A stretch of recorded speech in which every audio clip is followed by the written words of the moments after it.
Hi, it's me, after however long it's been. Let me take you way back in a YouTube galaxy very far away. I made a video saying Barney Stinson was a Hufflepuff and some of you disagreed. Do you remember that? Good, neither do I. But do you remember when I said Dr. Stone was overrated and some of you disagreed? Or when I talked about fixing The Last of Us Part 2 and actually that went by kind of okay. But then again, we did have the Carrion video and the most controversial Black Panther video. No, I am not counting Celeste because that's a different matter altogether. Now, I want you to hold on to those feelings because this video is going to make you a lot angrier. If you're a super fan of Harry Potter, just give me until the end of the video, then you can angrily destroy me in the comment section. No, don't comment yet. No, I said just wait. Just wait. Put on your brobe. Yeah, I'm not putting on the brobe. Ted, just, okay? I don't think we need to establish the setting, but let's do it, in case you have been MIA for the past 20 odd years and this is the first video you see once you're back to safety. In Harry Potter, there is this magical school called Hogwarts. Hogwarts is divided in 4 houses, and these are Gryffindor, Ravenclaw, Slytherin, and Hufflepuff. Gryffindors are brave, chivalrous, determined, and quite reckless. Ravenclaws are wise, witty, clever, sometimes eccentric, but very knowledgeable. Slytherins are cunning, resourceful, and ambitious. They are also generally evil and kind of discriminatory, but I will not talk about that here. Instead, I'll just link you to Quinn Curio's video, who masterfully talks about this topic. It's in the description, check it out after this video. Finally, we have Hufflepuffs, who are loyal, patient, and value fairness above all. As we can see, we have 4 houses that can be easily distinguished between one another. Their colors differ, they have a different animal mascot, and they embody different values. Each house has their own section of the school, they compete with one another in the wizard, baseball, basketball, volleyball, known as Quidditch. You get the point. Now, we also have 4 main characters: Harry Potter, Ron Weasley, Hermione Granger, and Draco Malfoy.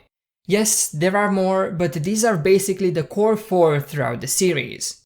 Okay, so we have 4 characters and 4 houses. Certainly, we'll have 1 character belonging to each house, right? Right? Nope. Instead, we'll have 3 characters in Gryffindor and 1 character in Slytherin.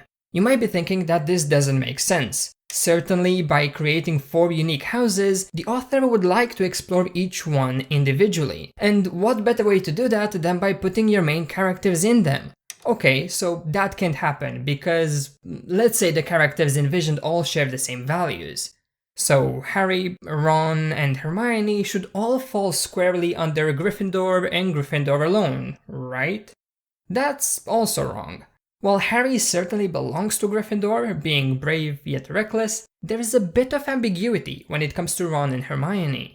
I don't think anyone would disagree if I were to say that Ron is loyal and values fairness, while Hermione is especially clever, witty, and knowledgeable.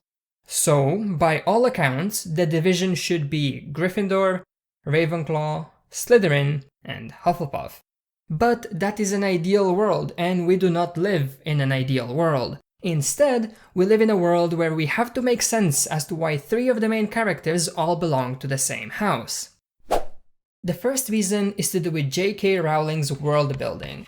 While it is somewhat acceptable to divide impressionable children in 4 separate houses, making them duel each other and hit each other while playing wizard, baseball, basketball, volleyball, it also poses certain challenges. Because of something called in-group out-group bias, any member belonging to one house is going to provide preferential treatment to their house and view the other 3 houses as the competitor. This is reinforced by making them compete each year, granting them points for activities between groups, and deciding on a winner at the end of the academic year. You might be thinking that they would naturally view each other as competitors for being in different houses, and you would be right. Studies show that even when groups are formed randomly, the same biases would appear.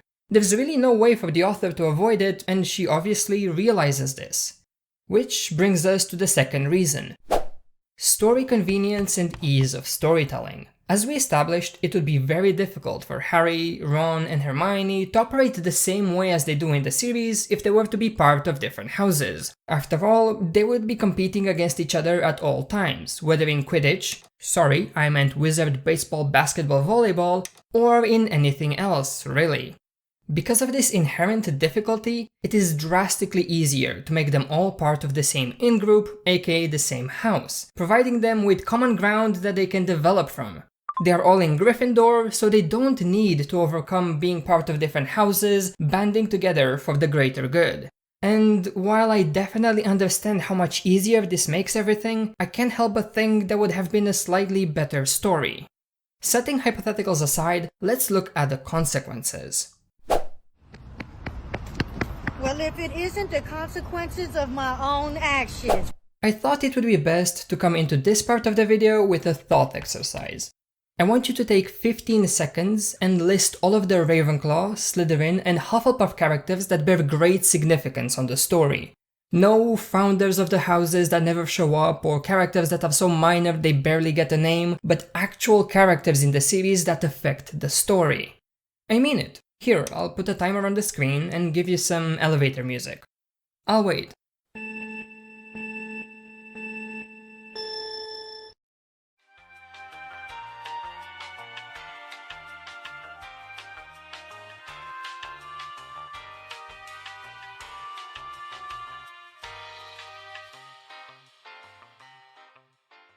Hi again. Chances are, your list probably looks like this. Now, let's add a list of Gryffindor characters that affect the story. Yeah, the disparity is pretty obvious, but at least this doesn't apply to everything, right? Let's try this again, this time with 10 seconds for what the Ravenclaw, Slytherin, and Hufflepuff common rooms look like. If you can't remember, just let me know in which book or movie we saw them. Here we go!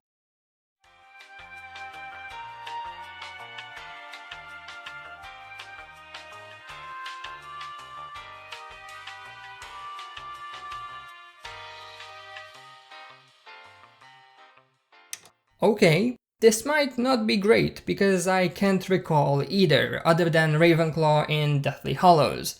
I mean, we spent so long in the Gryffindor dormitories that I can't quite remember what the other ones look like.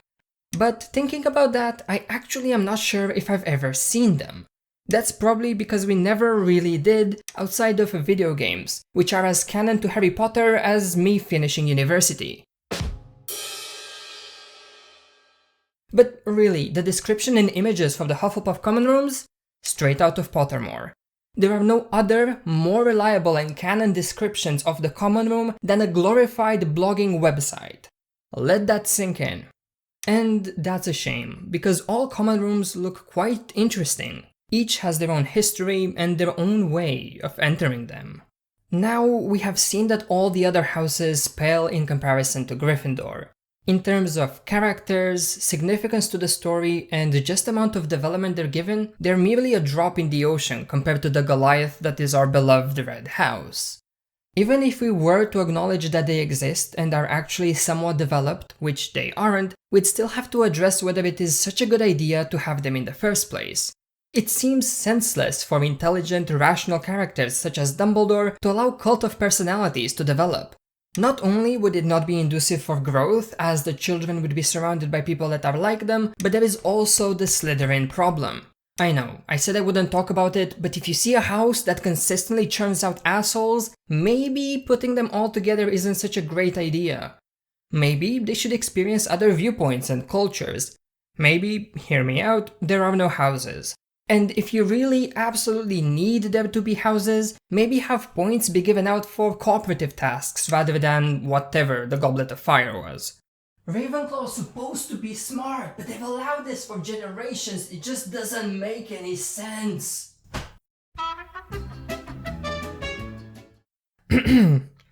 Sorry about that, I'm back. Okay, let's recap everything we mentioned so far. Despite having 4 houses and 4 main characters, we have a division of 3-1 between Gryffindor and Slytherin. On top of that, there are barely any secondary characters that impact the story from any house that isn't Gryffindor. To top it all off, the remaining houses aren't really even developed any further than they are loyal, their mascot is a badger, and oh, here's a Pottermore description of their common room. So while I would love for all those quizzes that tell you which Harry Potter house you belong in to be an actual thing, they can't be real. Because anything that isn't Gryffindor doesn't really exist in any way that it would matter. At this point, the 3 other houses are basically fanfiction, with fans hanging on terms such as smart and blue to define themselves by. It's meaningless because we don't see it have meaning in the actual world this house belongs to. The 4 houses are actually Gryffindor, Gryffindor, Gryffindor, and Gryffindor. Assuming that my calculations are correct, I believe that a change of decoration is in order.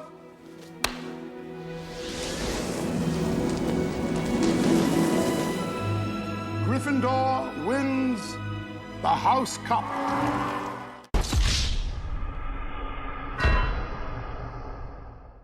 But that's just what I think. Let me know what you think in the comment section below. Thank you for watching, keep writing. Also, by the way, I'm totally a Hufflepuff and whatever I have said in this video will never take that away from me. Thanks, bye!